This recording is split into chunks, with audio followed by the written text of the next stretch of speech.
ეს პარიზი კი არა, რუსთავია, მეგობრებო, ჩარტავას ქუჩა და ამჟამად მულენამურში მივდივართ. რუსთავში ახალი ეიფელის კოშკი გვაქვს. ცოტა ხნის წინ მულენამური გაიხსნა და მის გასასინჯად და დასაწყისად მოვედნენ.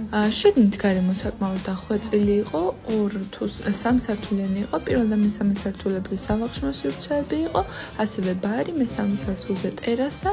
მენიუც საკმაოდ მრავალფეროვანი იყო, ქართველი კერძები ნაკლებად ჰქონდათ. ეს შეუკვეთეთ ყველის ბურთულები, რომლებიც ასევე გემრიელი იყო, განსხვავებული სოუსი ჰქონდა, ზოგს ჰქონდა ყველი, ზოგს არა, თუმცა ერთს არ ჰქონდა ამ შემთხვევაში, თუმცა ყველა რაც ჰქონდა ძალიან გემრიელი იყო. ასევე აღსანიშნავია, რომ ძალიან მალე მოგვიტანეს. ეს იყო ცეზარი, რომელიც 2 კაცისთვის საკმაოდ მისაღები პორცია და ასევე გემრიელი იყო და ბოლოს შევუკვეთეთ 12 ლარი ყირდა ეს ტირამისუ, რომელიც ასევე ძალიან გემრიელი იყო.